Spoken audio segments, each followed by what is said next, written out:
എൻ്റെ മനസ്സിലേക്ക് കൂടി വരുന്നത് പ്രൊഫസർ PC തോമസ് സാർ ഉപയോഗിക്കുന്ന ടോക്കുകൾക്ക് മുമ്പായിട്ട് ഉപയോഗിക്കുന്ന ഒരു പ്രാർത്ഥനാ വാചകമാണ്. അതേപ്രകാരമാണ്: ഊമന് സൗഖ്യം കൊടുത്ത യേശുവേ, പറയേണ്ടത് മാത്രം പറയുവാനും പറയേണ്ടത് മുഴുവൻ പറയുവാനുമുള്ള കൃപ നീ എനിക്ക് നൽകണം. കഴിഞ്ഞ ക്ലാസ്സിൽ നമ്മൾ തിയോളജി എന്താണെന്ന് കണ്ടു. തിയോളജി എന്നാൽ എന്താണ്? വിശ്വാസത്തിൽ നാം സ്വീകരിച്ചതും ഗ്രഹിച്ചതുമായ ദൈവീക വെളിപാടിനെ കുറിച്ചുള്ള ബുദ്ധിപൂർവവും ശാസ്ത്രീയവും ക്രമാനുഗതവുമായ വിശദീകരണവും വിശകലനവുമാണ് തിയോളജി എന്ന് പറയുന്നത്. തിയോളജിയിലെ വളരെ പ്രധാനപ്പെട്ട തത്വചിന്തയ്ക്കൊരാമുഖം എന്ന വിഷയം നാം പഠിക്കാനായിട്ട് ആരംഭിച്ചു. അതിനെ നമ്മൾ 6 മേഖലകളായി തിരിച്ചു. അതിലെ ഒന്നാമത്തെ മേഖലയായ മനുഷ്യനൊരു സമീക്ഷ നാം ചർച്ച ചെയ്തു. അതിനുശേഷം തത്വചിന്തകനുണ്ടായിരിക്കേണ്ട മാനസിക ഭാവം, മാനസിക തലങ്ങൾ ഏതാണ് എന്ന് നാം കണ്ടു. ഇന്ന് നാം ചർച്ച ചെയ്യുന്നത് ഫിലോസഫിയുടെ നിർവചനത്തെക്കുറിച്ചാണ്. ഫിലോസഫിയെ കുറിച്ച് നാം ചിന്തിക്കുമ്പോൾ ആ വാക്ക് എവിടെ നിന്ന് വന്നു? ഫിലോസോഫിയ എന്ന ഗ്രീക്ക് വാക്കിൽ നിന്നാണ് ഫിലോസഫി എന്ന വാക്ക് ഉണ്ടായത്. ഫിലോസഫിയ എന്ന വാക്കിന്റെ അർത്ഥം ലവ് ഓഫ് വിസ്ഡം എന്ന്, അല്ലെങ്കിൽ നമുക്കതിനെ മലയാളത്തിൽ പറഞ്ഞാൽ വിജ്ഞാന കാമുകൻ എന്ന് പറയാം, വിജ്ഞാന ഉപാസകൻ എന്ന് പറയാം. അങ്ങനെ, അല്ലെങ്കിൽ അറിവിനെ സ്നേഹിക്കുന്നത്. അറിവ് എന്ന് പറയുന്നത് സൂപ്പർഫിഷ്യൽ ആയിട്ടുള്ള അറിവല്ല, മറിച്ച് അൾട്ടിമേറ്റ് നോളജാണ് ഉദ്ദേശിക്കുന്നത്.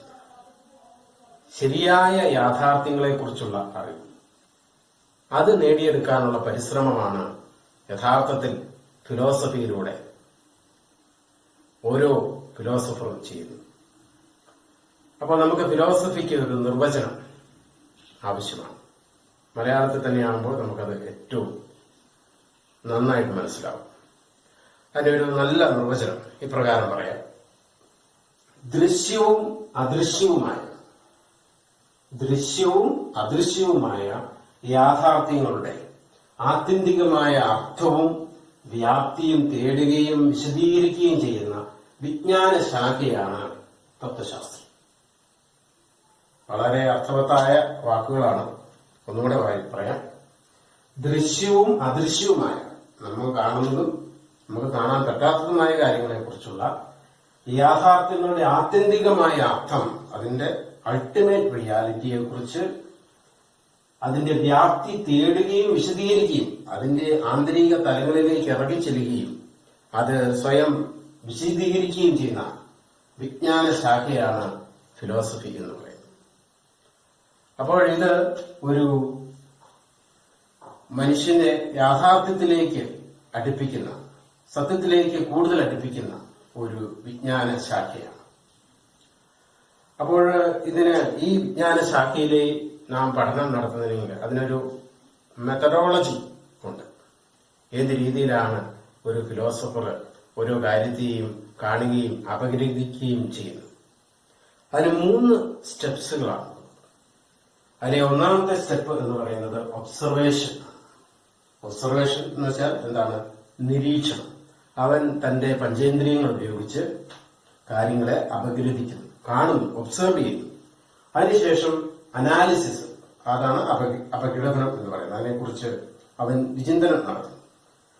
മൂന്നാമത് കൺക്ലൂഷൻ, അവനൊരു ആത്യന്തികമായ തീരുമാനത്തിലെത്തുന്നു. യഥാർത്ഥത്തിൽ ഈ ഒരു 3 പ്രോസസ്സ്, ഇത് വാക്കുകളിലൂടെ പറയുമ്പോൾ നമുക്ക് വലിയ ഒരു ആധികാരിക അല്ലെങ്കിൽ വലിയ ഫോർമലായിട്ട് തോന്നുമെങ്കിലും ഇത് യഥാർത്ഥത്തിൽ എല്ലാ മനുഷ്യരുടെയും മനസ്സിലൂടെ കടന്നു പോകുന്ന ഘട്ടങ്ങളാണ്. ഏതൊരു ചെറിയ കാര്യത്തിൽ പോലും നമ്മൾ അതിൽ കാണുന്നു, ഒരു കാര്യം കാണുന്നു, അതിനെക്കുറിച്ച് അനലൈസ് ചെയ്യുന്നു, തീരുമാനം എടുക്കുന്നു. ഏതൊരു ചെറിയ കാര്യം എല്ലാ വ്യക്തികളും ചെയ്യുന്ന കാര്യമാണ്.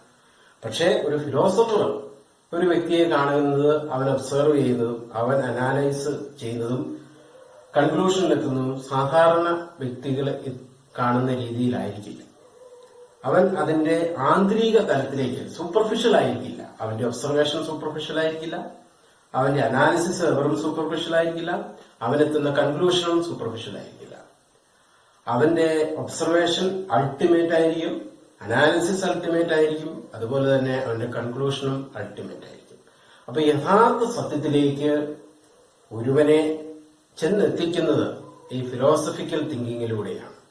അല്ലെങ്കിൽ നമ്മൾ ഫെയ്ത്ത്, വിശ്വാസത്തെ പറ്റി നാം പറയുമ്പോൾ ഫെയ്ത്ത് സീക്സ് അണ്ടർസ്റ്റാൻഡിങ് എന്നാണ് പറയുന്നത്. വിശ്വാസം എപ്പോഴും അതിന്റെ വിശദീകരണം തേടിക്കൊണ്ടിരിക്കും. അപ്പോൾ അവൻ ആ വിശദീകരണം യഥാർത്ഥത്തിൽ ലഭ്യമാകുന്നത് ഇത്തരത്തിലുള്ള ഒബ്സർവേഷനിലൂടെയും അനാലിസിസിലൂടെയും കൺക്ലൂഷനിലൂടെയുമാണ്. അത് അവൻ സ്വയം എത്തിച്ചേരേണ്ട ഒരു തലമാണ്, അവനവൻ തന്നെ എത്തിച്ചേരേണ്ടതാണ്. മറ്റു വ്യക്തികളൊക്കെ, അതായത് മറ്റു നമ്മുടെ ഗുരുക്കന്മാരും മറ്റു പുസ്തകങ്ങളും മറ്റു സാഹചര്യങ്ങളും എല്ലാം അവനെ സഹായിക്കുന്ന, അവന്റെ ഫെസിലിറ്റേറ്ററാണ്, അവനെ സഹായിക്കുന്നതാണ്. ബാക്കിയെല്ലാം അവനവൻ തന്നെ സ്വയം ചെയ്തെടുക്കേണ്ട, അല്ലെ അവനവൻ തന്നെ കണ്ടെത്തേണ്ട വസ്തുതയാണ് ഈ അൾട്ടിമേറ്റ് റിയാലിറ്റി എന്ന് പറയുന്നത്. അപ്പോൾ ഫിലോസഫേഴ്സിന്റെ ഒരു പ്രത്യേകതയായി പറയുന്നത് അവര് സ്പെക്ടേറ്റേഴ്സ് ഓഫ് ലൈഫ് എന്നാണ്. അവര് ജീവിതത്തെ കാണുന്നവരാണ്. സാധാരണഗതിയിൽ ഒരു മനുഷ്യൻ തന്റെ കണ്ണുകൾ ഉപയോഗിച്ച് ചുറ്റുപാടുമുള്ള ആളുകളെ കാണും. ഒരു ഫിലോസഫർ അവൻ ചുറ്റുപാടുകൾ കാണുക മാത്രമല്ല, അവൻ തന്നെ തന്നെയും ഒബ്സർവറായി നിന്ന് വീക്ഷിക്കും. അതിന് സാധിക്കും. അവൻ സ്വയം നിരീക്ഷിക്കും, തന്നെ തന്നെ നിരീക്ഷിക്കും, മറ്റുള്ളവരെ നിരീക്ഷിക്കും, ചുറ്റുപാടുകളെ നിരീക്ഷിക്കും. അങ്ങനെ ആ നിരീക്ഷണത്തിലൂടെ അവൻ യാഥാർത്ഥ്യത്തിലേക്ക് പതിയെ പതിയെ അടുത്തെത്തും. അതാണ് ഒരു ഫിലോസഫറിന്റെ തിങ്കിങ്ങിന്റെ പ്രത്യേകത. അപ്പോൾ സാധാരണഗതിയിലുള്ള മനുഷ്യന്റെ അറിവ് എന്ന് പറയുന്നത് ആർജിതമായ അറിവാണ്, അക്വയർഡ് ആയിട്ടുള്ള, അവൻ പഠനത്തിലൂടെയും മറ്റുള്ളവരിലൂടെയും എക്സ്പീരിയൻസിലൂടെയും ഒക്കെ നേടുന്ന അറിവുണ്ട്. അത് ആർജിതമായ അറിവ്. പക്ഷേ ഒരു ഫിലോസഫർ നേടുന്ന വിസ്ഡം എന്ന് പറയുന്നത് അവന്റെ അനാലിസിസിലൂടെ അവൻ നേടിയെടുക്കുന്ന വിസ്ഡം. ആ വിസ്ഡം എന്നുകൊണ്ട് ഉദ്ദേശിക്കുന്ന അറിവല്ല, ജ്ഞാനമാണ്. ആ ജ്ഞാനം എന്നുള്ളത് എന്താണ്? പുസ്തകങ്ങളിലൂടെയോ അല്ലെങ്കിൽ ഏതെങ്കിലും ഒരു ഗുരുക്കന്മാരിൽ നിന്നോ നമുക്ക് പൊടുന്നനെ ലഭിക്കുന്ന ഒന്നല്ല ജ്ഞാനം എന്നുള്ളത്. ജ്ഞാനം എന്നുള്ളത് അറിവിനേക്കാൾ ഉപരിയായിട്ടുള്ള തിരിച്ചറിവാണ്. റിയാലിറ്റിയെ നാം സ്വയം തിരിച്ചറിയലാണ്. അതിന് നമ്മെ സഹായിക്കുന്നത്, ഒരു വലിയ അളവില് നമ്മെ സഹായിക്കുന്ന അത്തരം ഒരു തലത്തിലേക്ക് നമ്മൾ എത്തണമെങ്കിൽ ഡിവൈൻ ആയിട്ടുള്ള ഒരു സപ്പോർട്ട് നമുക്ക് ആവശ്യമാണ്.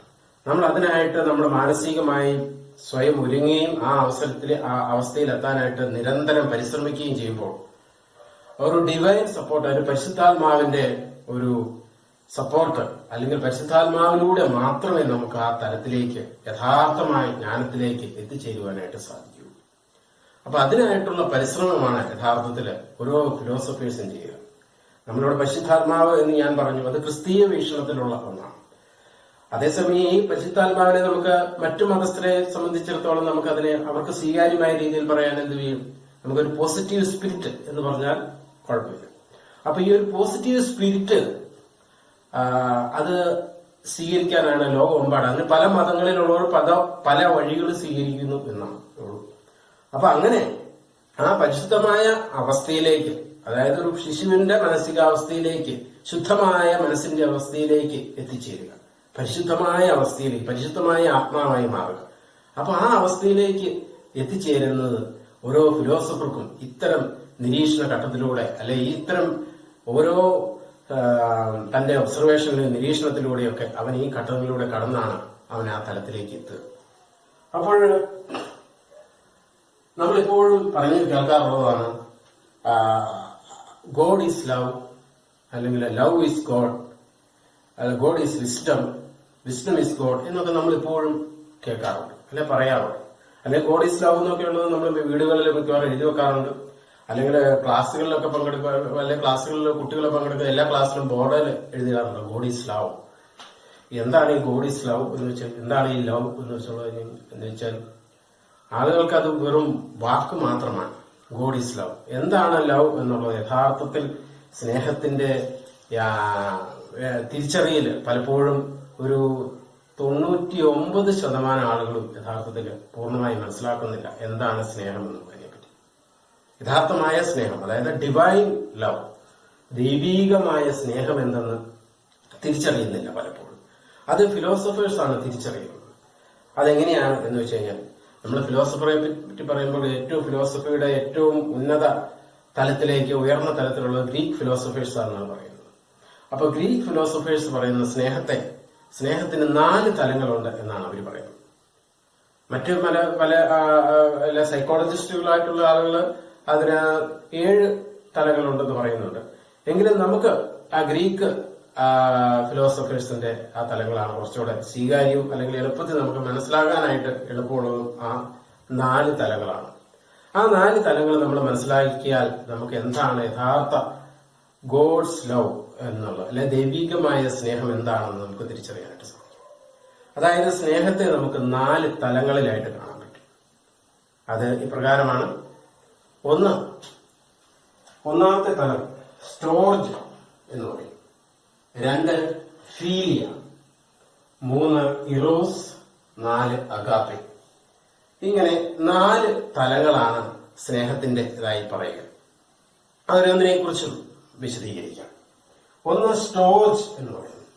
സ്റ്റോർജ് എന്ന് വെച്ച് കഴിഞ്ഞാൽ സ്റ്റോർ ചെയ്തിട്ടുള്ള, അതായത് നമ്മിൽ തന്നെ നിക്ഷേപിക്കപ്പെട്ടിട്ടുള്ള സ്നേഹം എന്ന് പറയുന്നത്. അതായത് നമുക്ക് നമ്മുടെ മാതാപിതാക്കളോട് സ്നേഹമുണ്ട്, നമ്മുടെ സഹോദരങ്ങളോട് സ്നേഹമുണ്ട്, നമ്മുടെ ബന്ധുക്കളോട് നമുക്ക് സ്നേഹമുണ്ട്. ഈ സ്നേഹം എന്ന് പറയുന്നത് നമ്മുടെ ഉണ്ടായപ്പോൾ തൊട്ട് തന്നെ നമ്മളിൽ അത് സ്റ്റോർ ആയിട്ടുള്ള, നമ്മൾ പറഞ്ഞു കേട്ട് ഇങ്ങനെ നമ്മളിൽ ഉള്ള ഒന്നാണ്. നമ്മൾ മനസ്സിലാക്കേണ്ട ഒരു കാര്യം, ഈ സ്നേഹം എന്ന് പറയുന്നത് ഒരു ദൈവീകമായ സ്നേഹമായിട്ട് നമുക്ക് കണക്കാക്കാൻ സാധിക്കില്ല. കാരണം ഇത്തരത്തിലുള്ള സ്നേഹം നമുക്ക് മാത്രമല്ല, എത്ര ക്രൂരനായ വ്യക്തിക്കും, എത്ര പൈശാചിക പ്രവൃത്തി ചെയ്യുന്ന വ്യക്തിക്കും ഈ ഗുണങ്ങളൊക്കെ ഉണ്ട്. അതായത് സ്വന്തം പാരന്റ്സിനോട് സ്നേഹമുണ്ട്, സഹോദരങ്ങളോട് സ്നേഹമുണ്ട്, സ്വന്തം ബന്ധുക്കളോട് സ്നേഹമുണ്ട്. ഇതൊക്കെ എത്ര ക്രൂരനായ വ്യക്തിക്കും ഉള്ള ചിന്ത തന്നെയാണ്. അപ്പൊ അതുള്ളതുകൊണ്ട് നമുക്ക് പ്രത്യേകിച്ച് മേന്മയുണ്ടെന്നോ അല്ലെങ്കിൽ എന്തെങ്കിലും പ്രത്യേകതയോ നമ്മൾ വൈശിഷ്ട്യതയോ അവകാശപ്പെടാൻ നമുക്കില്ല. അതായത് ക്രൂരനായ വ്യക്തിക്ക് മാത്രമല്ല, മൃഗങ്ങൾക്ക് പോലും, അല്ലെങ്കിൽ എല്ലാ മൃഗങ്ങളിലും ഈ സ്നേഹം ഉള്ളതാണ്. തന്റെ കുഞ്ഞുങ്ങളോട് എല്ലാ മൃഗങ്ങൾക്കും സ്നേഹമില്ലേ?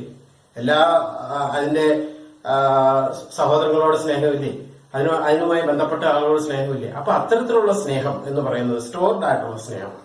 അത് ഒരു ദൈവീക സ്നേഹമായിട്ട് നമുക്ക് കണക്കാക്കാൻ പറ്റില്ല. അത് എല്ലാവരിലും കോമൺ ആയിട്ട് കാണപ്പെടുന്ന ഒന്നാണ്. അതിലൂടെ നമുക്ക് തന്നെ അതുകൊണ്ട് നേട്ടമുണ്ട് എന്നുള്ളതാണ്. അതുപോലെ തന്നെ രണ്ടാമത്തെ സ്നേഹത്തിന്റെ മറ്റൊരു തലം ഫീലിയ എന്ന് പറയുന്നത്. ഫീലിയ എന്ന് വെച്ചാൽ നമ്മുടെ ഫ്രണ്ട്സ്, നമ്മുടെ അച്ഛനും അമ്മയും കഴിഞ്ഞാൽ ചിലപ്പോൾ നമ്മൾ പറയും അവരെക്കാൾ നമുക്ക് നമ്മൾ പറയാത്ത കാര്യങ്ങളൊക്കെ നമുക്ക് പറയാൻ സാധിക്കും നമ്മുടെ ഫ്രണ്ട്സാണ്. നമ്മളുമായിട്ട് ഒരു ബന്ധമൊന്നുമില്ല, പക്ഷെ എങ്കിലും നമ്മുടെ സുഹൃത്തുക്കൾ പരിചയത്തിലൂടെ, നമ്മൾ ചില വിശ്വാസത്തിലൂടെ നമുക്ക് നേടിയെടുത്ത അവരുടെ പെരുമാറ്റത്തിലൂടെയൊക്കെ നമുക്ക് നേടിയെടുത്ത നമുക്ക് ഫ്രണ്ട്സ് ഉണ്ട്. അവരോട് നമുക്ക് ഭയങ്കര സ്നേഹം, ഭയങ്കര അറ്റാച്ച്മെന്റ്, അങ്ങനെയൊക്കെയുള്ള സ്നേഹം. അതും ഇത്തരത്തിലുള്ള ഇപ്പം നമ്മള് വീട്ടില് 2 കോഴികൾ, ഒരു പരിചയമില്ലാത്ത 2 കോഴി കുഞ്ഞുങ്ങളെ കൊണ്ടുവന്നിട്ട് അവര് കുറച്ച് കഴിയുമ്പോൾ അവര് ചിലപ്പോൾ വളരെ സ്നേഹത്തിലാവും. അതുപോലെ ഈ മൃഗങ്ങളിലും ഇത്തരത്തിൽ ഒരു പരിചയമില്ലാത്ത ആളുകൾ തമ്മിൽ വളരെ സൗഹൃദത്തിലാവും. അല്ലെങ്കിൽ പല മൃഗങ്ങളും പല വിഭാഗത്തിൽപ്പെട്ട പട്ടിയും കോഴിയും അല്ലെങ്കിൽ പൂച്ചയും ഒക്കെ ഓരോ വീട്ടിലുള്ളവർ വളരെ സൗഹൃദത്തോടെ കഴിയുന്നില്ലേ? അപ്പോ ഒരേ വർഗത്തിൽപ്പെട്ട ആളുകൾ അല്ലെങ്കിൽ പോലും ഇത്തരത്തിലുള്ള സൗഹൃദങ്ങൾ നമുക്ക് കാണാനായിട്ട് സാധിക്കും. അപ്പൊ അത് മൃഗങ്ങളിൽ പോലും ഉണ്ട്. അപ്പൊ അത് മനുഷ്യരിൽ കാണുന്നതുകൊണ്ട് അതുകൊണ്ട് എന്തെങ്കിലും ഉത്കൃഷ്ടത അതിനുണ്ട് എന്ന് നമുക്ക് പറയാനായിട്ട് സാധിക്കില്ല. അപ്പൊ അത് മൃഗങ്ങളിലുള്ള ഒരു കാര്യം തന്നെയാണ് നമുക്കും കാണിക്കുന്നത്. അപ്പൊ അതിന് ഒരു ഡിവൈനിറ്റി അവകാശപ്പെടാനില്ല. അത് കോമൺ ആയിട്ടുള്ള ഒരു കാര്യമാണ്. അതാണ് രണ്ടാമത്. മൂന്നാമത്തെ ഇറോസ് എന്ന് ഉദ്ദേശിക്കുന്നത് കാമം, അല്ലെങ്കിൽ ഒരു പുരുഷന് സ്ത്രീയോട് തോന്നുന്ന വികാരമാണ്. അതിനെയാണ് നമ്മൾ പ്രേമം അല്ലെങ്കിൽ സ്നേഹമായിരിക്കും നമ്മൾ എപ്പോഴും പറയുന്നത്. അതും ഈ പറയുന്നതുപോലെ ഒരു പുരുഷന് സ്ത്രീയോട് തോന്നുന്ന ഭാവം, അല്ലെ സ്ത്രീക്ക് പുരുഷനോട് തോന്നുന്നത്, അതാണ് ഇറോസ് എന്ന് പറയുന്നത്. അത് മനുഷ്യരിലും ഉണ്ട്. അതുപോലെ തന്നെ മനുഷ്യരിൽ മാത്രമല്ല മൃഗങ്ങളിലും അതുള്ളതാണ്. എല്ലാവരിലും അത്തരത്തിലുള്ള, അത് മനുഷ്യന്റെ അവന്റെ നിലനിൽപ്പിനും അവന്റെ പുതുതലമുറയ്ക്കും വേണ്ടി ദൈവം അവന് നിക്ഷേപിച്ചിരിക്കുന്ന ഒരു വരദാനമാണ് സെക്സ് എന്ന് പറയുന്നത്. അതിന്റെ ഫലമായിട്ടുണ്ടാകുന്ന ഒരു ഇതാണ്. അപ്പൊ അത് പരിപൂർണമായ യഥാർത്ഥമായ ഒരു ഡിവൈൻ സ്നേഹമാണ് എന്ന് നമുക്ക് പൂർണ്ണമായി പറയാൻ പറ്റില്ല. അത് ഏത് നിമിഷവും ചിലപ്പോൾ തകർന്നു പോകാം. അത് ഇഷ്ടപ്പെടുന്ന ആള് തന്നെ ഏറ്റവും വെറുക്കപ്പെടുന്ന ആളായി മാറാം. അല്ലെ, നമുക്ക് നമ്മളെ വാർത്തകളെ പലപ്പോഴും പ്രേമിച്ച് കൊണ്ടിരിക്കുന്ന ആളെ വളരെയധികം സ്നേഹിച്ചിരിക്കുന്ന രണ്ട് വ്യക്തികൾ തന്നെയാണ്. ഒരാളെ മണ്ണെഴിച്ച് കത്തിക്കുന്നു, കുത്തിക്കൊല്ലുന്നു, അതേ സ്നേഹം വണ്ടി കയറ്റി കൊല്ലുന്നു. അങ്ങനെയൊക്കെയുള്ള സംഭവങ്ങൾ നമ്മൾ അടുത്തിടെ കണ്ടു. അപ്പൊ അത് ഒരുപോലെ സ്നേഹം ഉണ്ട്, അതേപോലെ തന്നെ എന്താണ് ആ സ്നേഹത്തിന്റെ ഓപ്പോസിറ്റ് ഒരു സൈഡുണ്ട്. അതേ തീവ്രതയോടെയുള്ള വിരോധം അല്ലെങ്കിൽ വൈരാഗ്യം ഒക്കെ ഉണ്ടാകുന്നുണ്ടോ എന്നുള്ളതാണ്. അപ്പൊ അതുകൊണ്ട് നമുക്കതൊരു ഡിവൈൻ ആയിട്ടുള്ളിടത്ത് അങ്ങനെ ഒരു നെഗറ്റീവ് ആസ്പെക്ട്സ് ഒരിക്കലും ഉണ്ടാകില്ല. അപ്പൊ ഇവിടെ ഈ ഇറോസില് പോസിറ്റീവും അതുപോലെ തന്നെ നെഗറ്റീവ് ആസ്പെക്റ്റും കൂടെ അതിന്റെ പുറകിലുണ്ട് എന്നുള്ളതാണ് യാഥാർത്ഥ്യം. അപ്പൊ ഇതും ഈ പറഞ്ഞ വികാരവും മൃഗങ്ങളിലും ഉള്ളതാണ്. ഓപ്പോസിറ്റ് സെക്സ് തമ്മിലുള്ള ആകർഷണം, അതിനെ നമ്മൾ സ്നേഹമായിട്ട് കണക്കാക്കുന്നു. അപ്പോൾ ഇത് സ്നേഹത്തിന്റെ 3 തലങ്ങളാണ് പറഞ്ഞത്. ഇനിയാണ് യഥാർത്ഥമായ സ്നേഹം എന്ന് പറയുന്നത്. അതാണ് അഗാപ്പെ എന്നാണ് അതിന് പറയുക. ഈ അഗാപ്പെ എന്നതിനെ നമ്മൾ പറയുന്നത് അതിനെയാണ് അൺകണ്ടീഷണൽഡ് ലവ് എന്നാണ് ഇംഗ്ലീഷിൽ അതിനെ പറയുക. ഒരു പരിധികളില്ലാത്ത സ്നേഹം. അപ്പൊ ഇത് നമുക്ക് ഇതിനെ കുറിച്ച് പല ദൈവശാസ്ത്ര പണ്ഡിതരും ഇതേ വിഷയം തന്നെ പലരും പറഞ്ഞ് ഞാൻ കേട്ടിട്ടുണ്ട്. എങ്കിലും എന്നെ സംബന്ധിച്ചിടത്തോളം എനിക്ക് ഈ അഗാപ്പെ എന്ന ആ ടേമിനെ മലയാളത്തിൽ വിശദീകരിച്ചത് ഏറ്റവും സ്വീകാര്യമായിട്ടും വളരെ ലളിതകരമായിട്ടും എനിക്ക് തോന്നിയത് 2007 നവംബർ മാസം പ്രൊഫസർ PC തോമസ് സാറ് അദ്ദേഹത്തിന്റെ ഒരു ടോക്കിൽ ഇതേ വിഷയം ചർച്ച ചെയ്യുകയുണ്ടായി. അപ്പൊ അദ്ദേഹം അഗാപ്പെ എന്താണ് ദൈവീക സ്നേഹം എന്നതിനെ പറ്റി അദ്ദേഹം മലയാളത്തിൽ പറഞ്ഞത് ഞാൻ ഓർത്ത് ഇരിക്കുകയാണ്. ഞാനത് എഴുതിയെടുത്തിട്ടുണ്ട്. ഇപ്പോൾ അത് ഇപ്രകാരമാണ്: മറ്റുള്ളവർ നമ്മളോട് എങ്ങനെ പെരുമാറിയാലും നാം തിരിച്ച് സ്നേഹത്തോടുകൂടി പെരുമാറുമ്പോഴാണ് ഒരുവൻ ദൈവീക സ്നേഹത്തിലേക്ക് എത്തുന്നത്. ഞാൻ ഒന്നുകൂടി ആവർത്തിക്കാം. മറ്റുള്ളവർ നമ്മളോട് എങ്ങനെ പെരുമാറിയാലും നാം തിരിച്ച് സ്നേഹത്തോടുകൂടി പെരുമാറുമ്പോഴാണ് ഒരുവൻ ദൈവീക സ്നേഹത്തിലെത്തുന്നത്. ഇത് കേൾക്കുമ്പോൾ വളരെ സിമ്പിളായിട്ട് തോന്നും, വളരെ എളുപ്പം, വളരെ സരളമായ രീതിയിൽ തോന്നും. പക്ഷെ നമ്മളൊന്ന് ആലോചിച്ച് നോക്കിയാൽ ഇത് അത്ര എളുപ്പമുള്ള കാര്യമാണോ? നമ്മുടെ സ്വന്തം ഭാര്യയോട് ഇതുപോലെ എങ്ങനെ പെരുമാറിയാലും തിരിച്ച് സ്നേഹത്തോടെ പെരുമാറാൻ സാധിക്കുമോ? മക്കളോട് സാധിക്കുമോ? പേരൻസിനോട് സാധിക്കുമോ? നമ്മുടെ അയലോക്കത്തുള്ളവരോട് സാധിക്കുമോ? നമ്മുടെ ബന്ധുക്കളോട് സാധിക്കുമോ? ഇത് വളരെയധികം കഠിനമായ ഒരു കാര്യം തന്നെയാണ്. അതായത് നമ്മൾ അനുദിന ജീവിതത്തില് വിശുദ്ധിയിൽ തുടരുക എന്ന് വെച്ചാൽ അതികഠിനമായ കാര്യം തന്നെയാണ്. നമ്മൾ മഹാഭാരത യുദ്ധത്തെ പറ്റി പറയാൻ വേണ്ടി ഏറ്റവും ഭീകരമായ അവസ്ഥ മഹാഭാരത യുദ്ധ അവസ്ഥയാണ്. അതുപോലെ തന്നെയാണ് നമ്മുടെ ഓരോ ദിവസവും വിശുദ്ധിയിൽ നമ്മൾ നിലനിൽക്കുക എന്ന് വെച്ചാൽ അതികഠിനമായ യുദ്ധം തന്നെ ചെയ്യേണ്ടതായിട്ട് മാനസികമായ തലത്തിൽ. അപ്പൊ അവിടെയാണ് ഈ ഒരു തത്വം അല്ലെങ്കിൽ ഈ ഒരു അറിവ് പ്രയോജനപ്പെടുത്തേണ്ടത്. എങ്ങനെയാണ് ദൈവിക തലത്തിൽ എങ്ങനെ നിൽക്കും എന്നാണ്, നമ്മൾ വിശുദ്ധിയിൽ എങ്ങനെ നിൽക്കും. അതിന് മറ്റുള്ളവർ നമ്മളോട് എങ്ങനെ പെരുമാറിയാലും നാം തിരിച്ച് സ്നേഹത്തോടുകൂടി പെരുമാറണം. ഇത് പ്രായോഗികമാക്കാൻ സാധിച്ചാൽ അവിടെയാണ് യഥാർത്ഥമായ ഡിവൈൻ സ്നേഹം എന്ന് പറയുന്നത്. ദൈവീക തലത്തിലേക്ക് നാം എത്തുക. അപ്പൊ ആ ഒരു തലത്തിലേക്ക് നമുക്ക് എത്തണമെങ്കിൽ നമ്മുടെ ബുദ്ധിയുടെ തലത്തിലോ സാമർഥ്യത്തിന്റെ തലത്തിലോ അറിവിന്റെ തലത്തിലോ ഒക്കെ നിന്നാലൊന്നും ഒരിക്കലും ആ ഒരു തലത്തിലേക്ക് നമുക്ക് എത്താനായിട്ട് സാധിക്കില്ല. അവിടെ നമുക്ക് സാധിക്കണമെങ്കിൽ പരിശുദ്ധാത്മാവിന്റെ സഹായത്താൽ മാത്രമേ സാധിക്കുകയുള്ളൂ. നമുക്കറിയാം, മഹാഭാരത യുദ്ധത്തില് അർജുനൻ എങ്ങനെയാണ് വിജയിച്ചത് എന്നറിയാം. അർജുനേക്കാൾ സമർത്ഥനായ വ്യക്തിയായിരുന്നു കർണൻ. കർണൻ അർജുനന്റെ ഗുരുവായ ദ്രോണാചാര്യരുടെ ഗുരുവായ പരശുരാമന്റെ ശിഷ്യനായിരുന്നു. അപ്പോൾ അർജുനേക്കാളും ഒട്ടും മോശമൊന്നുമല്ല, അദ്ദേഹത്താൽ ഒരുപടി കൂടെ ഉയർന്നു നിൽക്കുന്ന സാമർഥ്യമുള്ള ആളാണ് കർണൻ. പക്ഷേ കർണന് സംഭവിച്ചത് എന്താണ്? കർണനോടൊപ്പം കൃഷ്ണനില്ലായിരുന്നു എന്നുള്ളതാണ്. യഥാർത്ഥമായ പരിശുദ്ധാത്മാവ്, അപ്പൊ ഇവിടെ കൃഷ്ണൻ എന്നോട് ഞാൻ ഉദ്ദേശിക്കുന്ന ആ പോസിറ്റീവ് സ്പിരിറ്റ് ആണ്, പരിശുദ്ധമായ ആത്മാവാണ്. ആ പരിശുദ്ധമായ ആത്മാവ് ഉള്ള വ്യക്തിക്ക് മാത്രമേ വിജയിയാകാനായിട്ട് സാധിക്കുകയുള്ളൂ. അവിടെ അചഞ്ചലമായി നിൽക്കാനായിട്ട് സാധിക്കുള്ളൂ, പരാജയപ്പെടാതിരിക്കാൻ സാധിക്കുള്ളൂ. അപ്പൊ നമ്മുടെ ജീവിതത്തില് നമുക്ക് പരാജയം സംഭവിക്കാതിരിക്കണമെന്നുണ്ടെങ്കിൽ നമുക്കെപ്പോഴും നമ്മളോട് ഏത് രീതിയിലായിരിക്കണം, മറ്റുള്ളവർ നമ്മളോട് എങ്ങനെ പെരുമാറിയാലും തിരിച്ച് സ്നേഹത്തോടു കൂടി പെരുമാറുക. അതുകൊണ്ട് തന്നെയാണ് യേശുക്രിസ്തു പറഞ്ഞത്, ഒരു കർണത്തടിക്കുന്നവനെ മറുകർണം കാണിക്കണം എന്ന് പറഞ്ഞാൽ അതിന്റെ അർത്ഥം പേടിച്ച് തന്റെ മുഖം കാണിച്ചു കൊടുക്കുക എന്നല്ല, ബലഹീനതയല്ല കാണിക്കുന്നത്. അതായത് നമുക്ക് തിരിച്ചു കൊടുക്കാൻ കഴിവുള്ളപ്പോഴും നാം നമ്മുടെ മുഖം കാണിക്കുമ്പോഴാണ് അവിടെയാണ് നമ്മുടെ കരുത്ത് തെളിയിക്കപ്പെടുക. അതായത് നമ്മുടെ യഥാർത്ഥമായ കരുത്ത് എന്ന് പറയുന്നത് മറ്റുള്ളവരെ അടിച്ച് അല്ലെങ്കിൽ വിജയിക്കുമ്പോഴല്ല, മറിച്ച് നാം സ്വയം പരാജയപ്പെടാനും സഹനം സഹിക്കുവാനും ഒക്കെ നാം സന്നദ്ധരാകുമ്പോഴാണ്, വിട്ടുവീഴ്ചകൾക്ക് തയ്യാറാവുമ്പോഴാണ്. നമുക്ക് എതിരായി പ്രവർത്തിക്കുന്നവരോട് പോലും നാം അവരോട് സ്നേഹത്തോടുകൂടി പെരുമാറുവാനും അല്ലെങ്കിൽ അവരോട് വിരോധ മനോഭാവം ഇല്ലാതെ ഇരിക്കുമ്പോഴാണ് നമ്മുടെ മനസ്സ് സ്വയം ശുദ്ധമാവുകയും നാം കരുത്തരാകുകയും ചെയ്യുന്നത്. അപ്പൊ അതിലേക്ക് നമ്മെ നയിക്കാനായിട്ട് സാധിക്കുന്ന അത്തരമൊരു അവസ്ഥയിലേക്ക്, പരിശുദ്ധമായ അവസ്ഥയിലേക്ക് നമ്മെ നയിക്കാൻ വളരെയധികം സഹായിക്കുന്ന ഒന്നാണ് ഈ ഫിലോസഫി എന്ന് പറയുന്നത്. അപ്പൊ ഈ തത്വചിന്തയുടെ ഈ മേഖലയിലൂടെ കടന്നു പോകുമ്പോൾ നമുക്ക് യാഥാർത്ഥ്യത്തിലേക്ക്, യഥാർത്ഥമായ ദൈവീക സ്നേഹത്തിലേക്ക് എത്തിച്ചേരുവാനായിട്ട് സാധിക്കും. അപ്പോൾ ദൈവീക സ്നേഹം നമ്മിൽ നിറഞ്ഞു കഴിഞ്ഞാൽ ആ സ്നേഹം മറ്റുള്ളവരിലേക്ക് പകരാനും നമുക്ക് സാധിക്കും.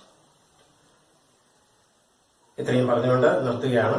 അടുത്ത ക്ലാസ്സിൽ നാം ജീവിതത്തിലെ ദർശനങ്ങളെക്കുറിച്ച് അല്ലെങ്കിൽ ലോകത്തിലെ സ്വാധീനിച്ചിട്ടുള്ള ഏറ്റവും കൂടുതൽ ആളുകളെ സ്വാധീനിച്ചിട്ടുള്ള ദർശനങ്ങളെക്കുറിച്ച് നാം അടുത്ത ക്ലാസ്സിൽ ചർച്ച ചെയ്യും. അതുവരെ എല്ലാവർക്കും നമസ്കാരം.